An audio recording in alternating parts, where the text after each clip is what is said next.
Si preguntara sobre cuáles son las bendiciones más grandes, pues probablemente diríamos la salud, la economía, diríamos también el amor. Ciertamente son cosas muy importantes, pero las bendiciones más grandes solo la palabra de Dios, que es la verdad, nos las muestra. Y la primera es conocer que Jesús es el Cristo, porque solo a través de nuestra fe en Jesús el Cristo podemos obtener la verdadera vida, la vida eterna de Dios. La segunda bendición más grande es llevar este evangelio de Jesús el Cristo a las 237 naciones. Si tenemos amor, si tenemos economía, incluso si tenemos salud, pero no tenemos estas bendiciones más importantes, realmente no funcionaría bien. Y a veces, aunque conocemos a Jesús el Cristo y hemos oído hablar de la evangelización mundial, que es el deseo de Dios, tampoco funciona porque estamos teniendo problemas continuamente, porque nos estamos aferrando a otras cosas. Cuando viene problema, ¿qué hacemos? Siempre buscamos un culpable, ¿verdad? Y normalmente nosotros nunca somos los culpables. Eso pasa desde el principio. Recuerdo un familiar que de pequeño decía: mamá, es que mi maestro me tiene manía. Sacaba muy malas calificaciones, decía, no es que me tiene manía el profesor. Y luego se portaba mal, lo castigaba el profesor, es que este profesor me tiene manía. Pero siempre era culpa de alguien, nunca era culpa suya, ¿no? Y también cuando se peleaba con otros niños era lo mismo, es que me tienen manía. Pero realmente los problemas, a veces Dios los permite en nuestras vidas para que estemos viendo nuestra realidad. Porque estamos siempre mirando a otros lados, ¿no? Y es el mejor momento para ver realmente cómo está mi vida delante de Dios. Viendo la vida de Pedro, él, aunque vivió durante 3 años y pico con el Señor Jesús, cada día, él todavía tenía problemas. Por eso cuando arrestaron a Jesús, él fue uno de los que huyó. Bueno, huyeron todos. Pedro, más o menos, después de huir, iba un poco allí a lo lejos, escondiéndose a ver dónde lo llevaban, ¿no? Pero también, como saben, estando allí en el patio esperando el juicio, pues como el Señor había dicho, negó a Cristo 3 veces. Y el gallo cantó. Entonces, también dice que en ese momento el Señor lo miró y lloró amargamente. Se sintió bien mal, por supuesto. Y se fue otra vez como si fuera, se fue a pescar. Es decir, él pensaba que ya todo había terminado. Estaba en problemas. Pero realmente el problema no era esa criada que le preguntó, el problema no eran esos soldados que arrestaron a Jesús, el problema era el estado espiritual de Pedro. No tenía ninguna fuerza espiritual. Por eso realmente el problema estaba en Pedro. Pero pasó algo sorprendente. Pasaron apenas 2 meses y ese Pedro, que no tenía fuerza espiritual, de repente estaba allí de pie predicando con denuedo y Dios levantó grandes obras a través de él. Ya había cambiado totalmente su estado espiritual. ¿Cuál fue el punto de cambio? ¿Cuál fue el punto de cambio de Pedro, de no tener fuerza espiritual a estar lleno del Espíritu Santo? El punto de cambio es el título del mensaje de esta semana, la oración. Lo que cambió de Pedro fue la oración que cambia mi vida. Pedro, allí en el aposento alto de Marcos, él empezó a orar, estuvo orando, perseverando unánimes en oración y ruego, y realmente a través de la oración, cuando oramos con fe, ahí se produce un cambio espiritual en nuestra vida, y es realmente lo que tenemos que estar experimentando. Cuando Pedro no tenía fuerza espiritual, allí en el Getsemaní, la noche que arrestaron a Jesús, él se lo llevó a orar, pero Pedro dice que no oró ni 1 hora, se durmió. No funcionaba la oración. Pero luego Después de orar fervientemente en el aposento alto de Marcos, el estado espiritual de Pedro cambió. Ya no le importaba que pudiera perder la vida. Por eso tenemos que estar tomando la palabra de esta semana, la oración que cambia mi vida. Es lo que tenemos que restaurar. En primer lugar, ¿cuál es el comienzo? El comienzo es el contenido. Es muy importante el contenido, ¿verdad? Si tenemos un contenido correcto, vendrá una respuesta correcta. Si el contenido es incorrecto, pues todo lo contrario, ¿verdad? Y en el Monte del Olivar, el Señor los llevó, en primer lugar, para tirar lo incorrecto. Y ahí hay que empezar. Dios quiere que estemos quitando lo incorrecto. ¿Qué es lo incorrecto? Génesis 3, el yo. Vemos cómo Satanás engañó al ser humano diciéndole: tú vas a ser como Dios, tú eres Dios. El hombre separa a Dios, empezó a vivir en el yo y sigue viviendo en el yo, haciendo las cosas a su manera. Yo soy lo que yo quiero que todos hagan lo que yo quiero. Y si no, me enfado, ¿verdad? Yo soy el centro. Ese es el yo. Ese es el estado de las personas separadas de Dios. Hay que tirar eso absolutamente. Es un fracaso totalmente. Es como una persona que tiene sed y empieza a beber agua de mar. Eso es insaciable. El yo es insaciable. No funciona. Por eso hay que tirar totalmente el yo. También hay que tirar Génesis 6. ¿Qué es Génesis 6? El ser humano empezó a buscar, en primer lugar, lo material. Solo las cosas físicas, las cosas temporales. Y las personas fracasaron. ¿Por qué? Porque eso no funciona. Si no tenemos a Cristo, aunque tengamos una gran riqueza, no funciona, es peor, porque le vamos a gastar y emplear en cosas incorrectas. Hay que tirarlo totalmente. Y también, en tercer lugar, Génesis 11. ¿Qué es Génesis 11? El acontecimiento de la Torre de Babel. ¿Qué simboliza eso? El ser humano separado de Dios buscando el éxito, la fama, el poder. Es lo mismo que ahora. Las personas separadas de Dios viven así. Viven en el yo. Todas las guerras es por el yo. Viven buscando lo material, entregando su vida por eso. Buscando éxito, fama. Todos quieren ser importantes, tener un puesto importante, aunque sea el presidente de la finca de su casa, pero hay que ser el primero, ¿verdad? Pero hay que tirar eso. Eso es realmente un engaño de Satanás. Hay que salir totalmente. Y a veces, siendo hijos de Dios, todavía seguimos ahí. Bueno, sí, oro, pero quiero que Dios haga lo que yo quiera. Y si no, me enfado con Dios. Hay que salir del yo. ¿Cómo Dios, que es creador, va a estar haciendo lo que yo quiera? Es todo lo contrario.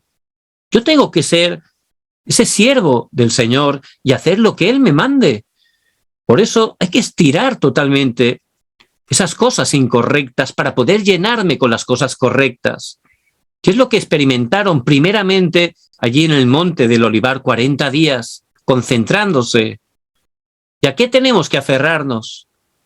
Hay que aferrarse solo a Jesús el Cristo. Esa es la respuesta que Dios nos da. Jesucristo es solucionador de todos los problemas. No importa grande, pequeño, del color que sea, Jesucristo ha consumado todo en la cruz. Por eso murió y al tercer día resucitó. Es la evidencia y hay que creerlo. No solo conocerlo, conocerlo es fácil, pero creerlo es distinto. Hay que creerlo, aferrarnos solo a Jesús el Cristo, que Él sea suficiente para nosotros, porque en Él tenemos todo, tenemos absolutamente todo. Por eso hay que aferrarse solo a Jesús el Cristo cada día pongamos nuestra fe en Él. En segundo lugar, el reino de Dios. Ciertamente, a través de Cristo hemos entrado en el reino de Dios. Y la misión que Él tiene para nuestras vidas es esa, que a través de nosotros, en cada lugar que estemos, se establezca el reino de Dios, que es lo único que quebranta ese poder de Satanás, ese reino de este mundo. Por eso nuestra vida tiene que ser solo para eso, para poder proclamar el Evangelio, para ser testigos en cada lugar que estamos. Por eso la tercera cosa que tenemos que aferrarnos es solo con el poder del Espíritu Santo, porque ¿saben qué? Con nuestra fuerza no podemos, somos débiles. Necesitamos el poder de Dios, el poder del Espíritu Santo, y Él ha prometido el poder para ser testigos, para poder superar, no importa la situación, el conflicto, la crisis que tengamos delante, si estamos aferrándonos solo a Cristo, que ha consumado todo, orando para que el reino de Dios se establezca, vamos a recibir el poder del Espíritu Santo y vamos a trascender ese problema con el poder de Dios. Por eso vemos la vida de Abraham. Él tenía la salvación, pero todavía seguía aferrado a lo incorrecto, pensaba en él mismo, en el yo. Por eso no creía la palabra. Bueno, sí, 10 minutos al día, pero luego hacía su yo. No funciona así, ¿verdad? Tiene que ser solo Jesús el Cristo. Pero él seguía en el yo, buscando lo material, buscando la fama. Por eso llegó el punto que desobedeció a Dios y se fue a Egipto.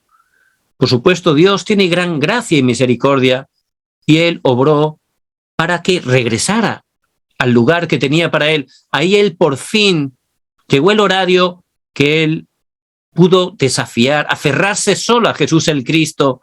Le dijo a su sobrino Lot que se marchara, como Dios le había dicho. Confió solo en Dios. Desde ese momento es cuando Dios empezó a bendecirlo, a levantarlo. Por eso necesitamos salir de todo lo incorrecto, tirar todo lo incorrecto y aferrarnos solo a Cristo, entregar nuestra vida para solo el reino de Dios, estar experimentando el poder de solo la llenura del Espíritu Santo. También Moisés, él hasta que tenía 80 años, fue cuando por fin se aferró solo a Cristo. Él tenía la salvación, pero todavía seguía también en el yo, en lo material, buscando el éxito, hasta el punto que llegó a matar a un egipcio y terminó 40 años en Madián. Pero Dios lo tenía en un proceso, igual que Él también, por su gracia, nos tiene en ese proceso para que por fin nos demos cuenta de nuestro estado y estemos tirando lo incorrecto, para que nos aferremos solo a las cosas correctas. Fue en ese tiempo, con 80 años, cuando realmente, cuando ya tenían el contenido correcto, tanto Abraham como Moisés, cuando Dios los empezó a utilizar. Por eso, ese es el comienzo. Hasta que ese contenido correcto no esté, Dios no puede utilizarnos. Él quiere, pero no puede. Por eso, ciertamente, ¿qué es lo que hizo que Abraham, que Moisés pudieran estar disfrutando de ese contenido correcto? Ese es el segundo punto. Fue ese tiempo de concentración. Uno fue levantando un altar que representa la oración. Ese fue Abraham. Y Moisés fue el monte de Horeb, donde también se concentró en Dios. Y Pedro fue allí en el aposento alto de Marcos. Como hemos leído en Hechos 1, del 13 al 14, 120 personas, ¿qué hacían? Dice que estaban perseverando en oración, unánimes, en oración y ruego, estaban perseverando. No era una oración pequeña, débil, era una oración con fe. Y eso es lo que el Señor quiere en esta semana, que estemos restaurando la oración que cambia mi vida. La oración que cambia mi vida.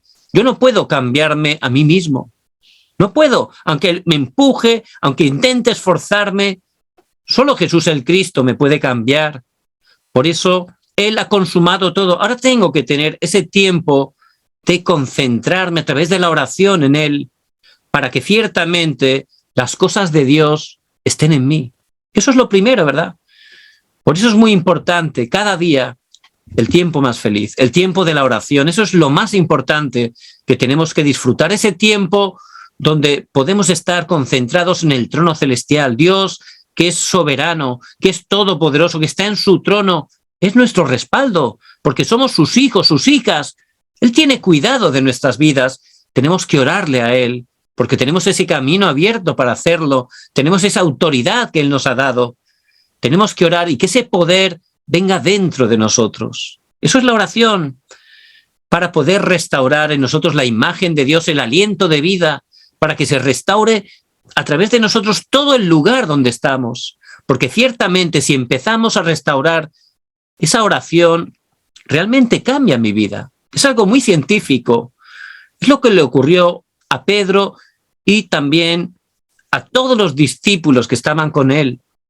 Por eso, mi oración que cambia mi vida. Ese tiempo de que las cosas de Dios estén dentro de mí. Es lo más importante. También nuestra oración no es una oración cualquiera, es una oración con autoridad. Por supuesto, la autoridad que tenemos en el nombre de Jesús el Cristo, porque Él ya ha consumado todo y nos ha dado la autoridad como hijos y como hijas. Por eso en Mateo 12:28 dice que al orar el Espíritu Santo obra. Y también Hebreos 1:14, Dios envía a los ángeles. Y también dice en Lucas 10:19, la oscuridad es quebrantada. Fíjense, ¿cuál es el poder de la oración? Por eso nosotros ante los conflictos, dificultades, normalmente, ¿qué hacemos? Pues intentamos arreglarlos nosotros. ¿Y qué ocurre? No funciona bien, ¿verdad? Normalmente no funciona bien. Otras veces vamos desesperados a alguna persona de confianza a que nos ayude. Alguna vez puede solucionarse algo, pero realmente no funciona. Somos hijos, hijas de Dios. Hay que ir conociendo la autoridad que tenemos, la identidad como hijos, como hijas, sabiendo que el Señor dice, clama a mí, yo te responderé y te mostraré cosas grandes y ocultas que tú no conoces. El Señor dice en Juan 14:14, si algo pidiereis en mi nombre, yo lo haré. Ciertamente, sabiendo esa autoridad que tenemos. Y vemos cómo David, él, que afrontó dificultades máximas, el mismo rey de la nación, Saúl, lo quería matar, iba detrás de él por las montañas, con todo su ejército, lo quería matar. Pero este David, él, en ese tiempo, él estaba sobre todo en oración, porque era una situación terrible. En el Salmo 103, versículo 20 al 22, dice que David sabía cómo los ángeles, Dios los envía en la oración, cómo ejecutan la palabra de Dios. Él conocía el respaldo del trono celestial. Por eso David, él oraba, alababa continuamente, porque experimentaba el poder de Dios. Y es lo que tenemos que hacer. Hay que restaurar urgentemente mi oración que cambia mi vida. Es lo único que está cambiando mi vida, siendo ya creyente, restaurando ese poder espiritual en mi vida. También vemos el rey Ezequías, muy conocido. También se levantó un gran problema contra él. Los asirios venían a destruirlo. Él, por supuesto, no se estuvo quieto. Primeramente, intentó arreglarlo por sus fuerzas. No le funcionó. Llegó un momento que ya no tenía salida. Ahí por fin Ezequías se puso de rodillas delante de la pared del templo y allí derramó su corazón delante de Dios. Allí empezó a orar con fe en el nombre de Jesús el Cristo, quebrantando el poder de la oscuridad. Esa misma noche Dios envió un ángel que mató 185,000 asirios. Y los pocos que quedaron huyeron juntamente con el rey. Tuvo respuesta inmediata. Y ese es el poder de Dios, el poder de la oración. Por eso no importa la dificultad, la situación. El problema no es problema, el problema es mi estado espiritual. Ese es el problema real. Por eso tengo que aferrarme a lo correcto, tirar las cosas incorrectas, aferrarme solo a Jesús el Cristo y restaurar mi oración que cambia mi vida. Esa oración que mueve el trono celestial. ¿Cuál es el resultado? El resultado lo vemos en Hechos 2, del 1 al 4. El día de Pentecostés vino un viento recio, lenguas como de fuego, es decir, pudieron recibir la plenitud del Espíritu Santo. Y si estamos aferrándonos a las cosas incorrectas, si estamos restaurando esa oración que cambia mi vida, ahí viene el resultado. Empezamos a restaurar el poder, la llenura del Espíritu Santo. Después se levantó un segundo horario. ¿Cuál es? En Hechos 2, del 9 al 11, 15 naciones escucharon el Evangelio en su idioma. Empezaron a hablar otros idiomas. Y Dios había preparado 15 naciones para que escucharan el Evangelio de Jesús el Cristo en su idioma. Se convirtieron. Es decir, se levantó el evangelismo y el evangelismo Dios lo tiene preparado. Si tenemos ese estado espiritual, si estamos orando, Dios lo va a levantar a través de nuestras vidas. El tercer horario fue que se cumplió la palabra de Dios. En Hechos 2, del 14 al 21, vemos que se cumplió esa profecía que Dios dio a través del profeta Joel. Ese día se cumplió.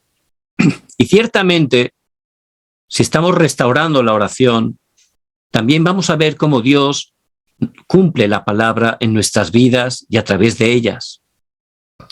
¿Cuál es el cuarto horario? Dice que 3.000 personas se convirtieron, y eso habla de los discípulos que Dios tiene preparados. También en nuestros campos, donde nosotros vivimos, donde trabajamos, donde estudiamos, Dios tiene esos discípulos preparados. Por eso, si empezamos realmente a estar restaurando a través de la oración ese estado espiritual, si estamos cada día disfrutando de mi oración, en ese momento Dios nos va a hacer encontrar con esos discípulos. Y también se levantó el quinto horario. Toda esa región cambió, fue transformada. Y si yo empiezo a disfrutar esa bendición del Evangelio, si empiezo a restaurar la oración con fe, disfrutando, ciertamente va a haber cambios en mi vida. Si hay cambios en mi vida, todo va a cambiar a través de mí. Eso se transmite sin hacer nada, ¿verdad? Por eso es muy importante que tomemos esta palabra. El problema no es el problema.